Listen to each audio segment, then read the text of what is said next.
What has kept you exciting for all these years? What has kept me exciting or excited? Yeah. I began in software testing when I began my career in tech, Wow. which was in 1978. So 41 years. Wow. And I'm going to say testing, even though my first job was as a technical writer, Yeah. because as somebody who was studying humanities and English literature, I was hired by a software company, my university's library automation company, Yeah. to be their first technical writer.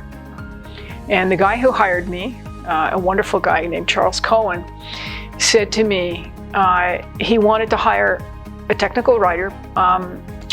He wanted somebody who could write but knew nothing whatsoever about computers. And I fit that absolutely. So he hired me. And my first day on the job, he basically told me I had to invent the job Okay. and figure out how to do it. So he said, I hope you brought your library card, because you need to go to the computer science library, see what you can find. And he threw a copy of Jerry Weinberg's Psychology of Computer Programming on my desk and said, you might want to read this if you want to understand the people you're going to work with. Wow. And so I got to invent that job. And as somebody who was inventing the job, of course, I wanted to get deeper and deeper into the software and understand how it worked. Yeah. And so I found bugs. Wow. And so, yeah, and I fell in love with software. Okay.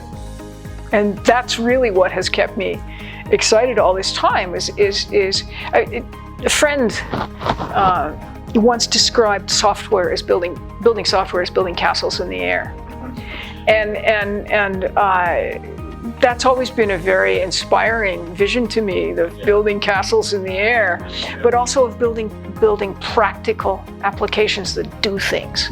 And when in library automation we were looking at doing all kinds of wonderful things, but we were looking at eliminating the boring bits of jobs. And that always struck me as a really wonderful thing. Now, over time, I've come to understand that in fact we've also eliminated jobs. We've done a lot of harm in the world as well as good. Yeah. That's kind of occupied me more in the last couple of years, Nice. as I start doing talks on ethics and so on. But I'm still in love with software, even though I perceive a lot of harm Okay. with the increasing ubiquity of software Okay. and its increasing pervasiveness in our society.